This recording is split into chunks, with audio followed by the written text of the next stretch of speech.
World of Warcraft Classic Servers. All you need to know.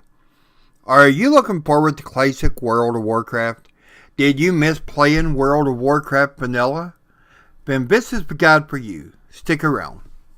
Gold guides, leveling professions, prepare for battle for Azeroth, subscribe to this channel for all these things and more. This video may be a little bit longer than my normal videos, so let's jump straight into things. Talent trees.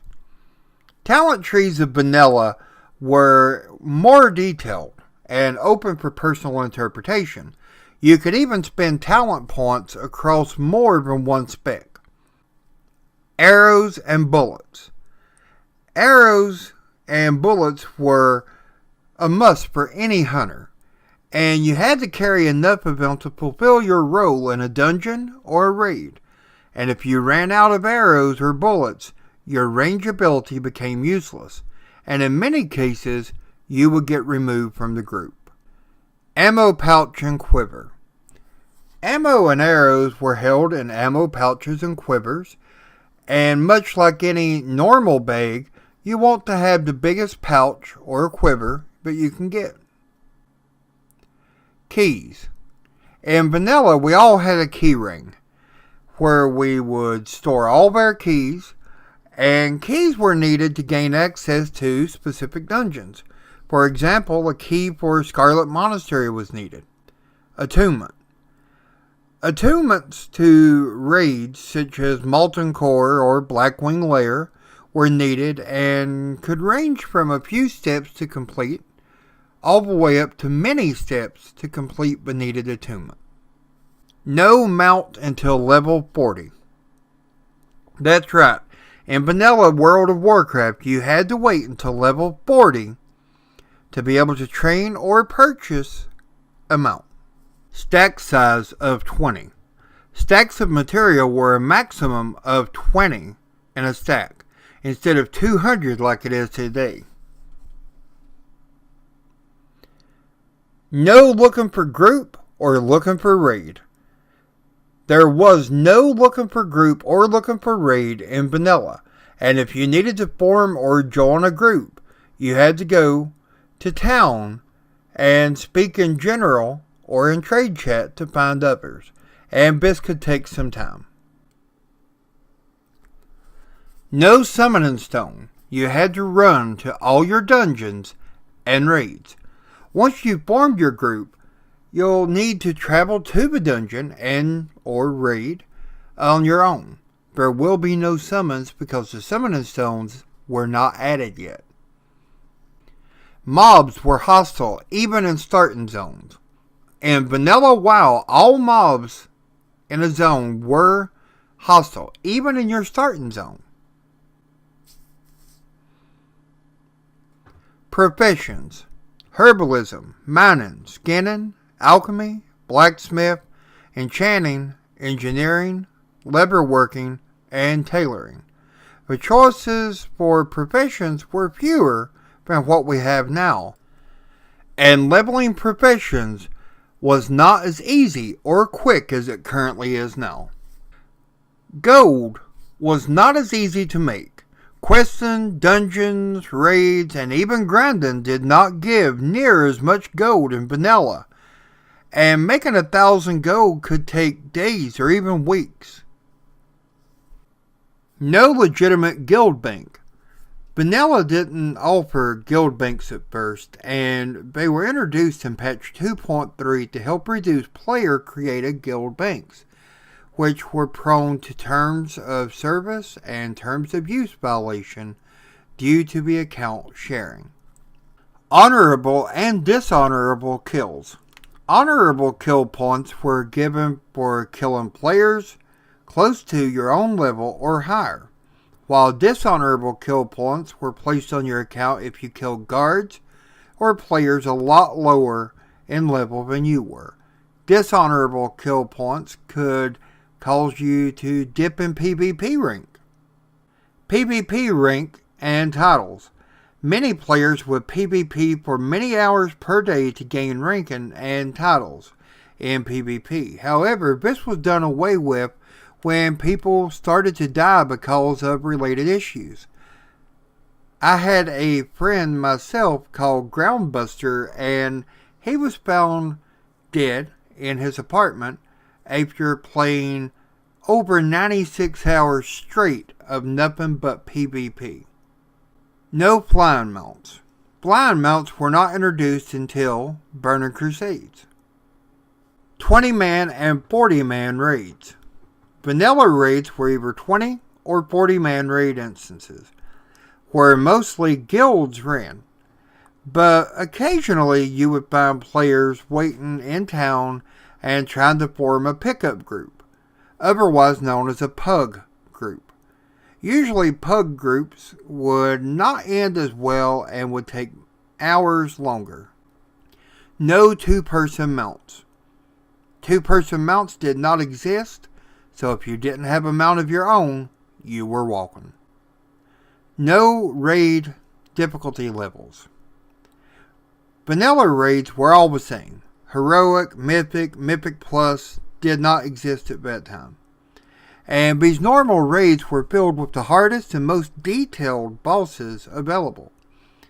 Even the trash and vanilla raids were harder than many of the bosses we have now. Class changes and stereotypes.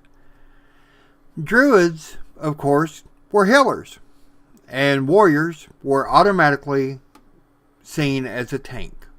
Now, classes were expected to do what was needed and what was expected of them. If you could heal, you healed. If you could tank, you tanked. Or, if you chose not to do the role that was needed, you stayed outside of the raid. Shamans were only for the Horde. Paladins were only for the Alliance.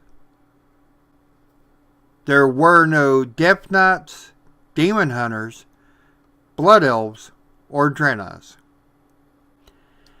Battlegrounds. Alterac Valley, Arathi Basin, and Warsong Gulch were the only three battlegrounds that existed. And while Arathi Basin and Warsong Gulch generally only lasted 20 to 30 minutes, Alterac Valley could last for hours. No heirlooms. That's right, heirlooms did not exist, so there was no quicker way of putting on heirlooms and leveling quicker. The XP needed to level was higher and has been lowered many times since vanilla. No battle pets. There were no battle pets in vanilla, and the only thing we seen were critters. No transmog. If you had a piece of gear, you were stuck with the look of the gear. So often you would see players with mismatched, uncoordinated colors of gear. Mounts cost more. Starting mounts were between 40 and 60 gold, and training was 8 to 10 gold. No dual spec. If you wanted to change your spec, you needed to travel to town, visit your trainer, and respec. Respec cost was high and cost gold. It was not cheap because each time that you respec'd, the price went up.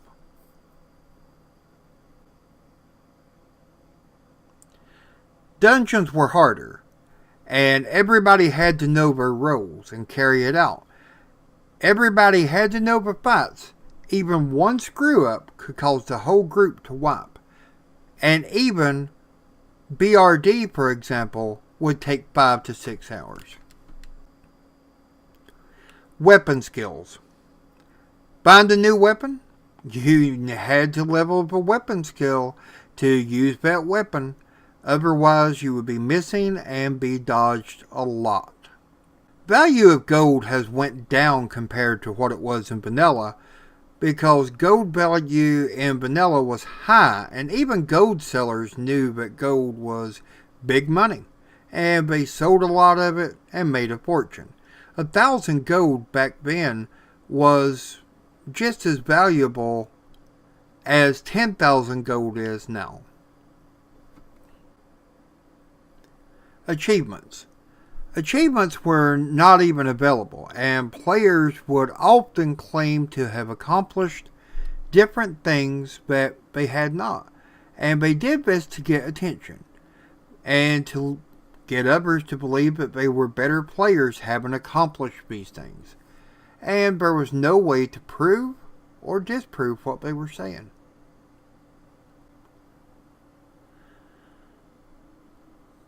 Toy collection. Toys like the Flaming Piccolo were not added to a collection and would take one storage space, and they did not stack, so if you deleted one, it was gone. Disarm and unarmed skill. Players were able to be disarmed and needed to have their unarmed skill level so that they was able to do at least a portion of their damage. Their weapon would be gone, it would disappear when disarmed, and return once the disarming buff was gone.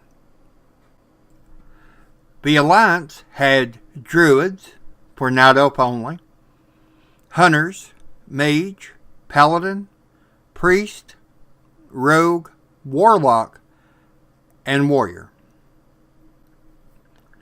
While the Horde had Druid, Praetorian only, Hunter, Mage, Shaman, Priest, Rogue, Warlock, and Warrior. Did I forget something? Let me know in the comment section below. One thing to know about vanilla World of Warcraft is that while it may take longer to level, you will see the game as it was intended. The game in itself will be more enjoyable, and when you do return to the current game, be it World of Warcraft Legion or World of Warcraft Battle for Azeroth, you'll have a whole new understanding of the game as it was meant to be in its purest form. For now, be sure to give a thumbs up, subscribe to the channel if you haven't already, it would be greatly appreciated, and as always, have a great day.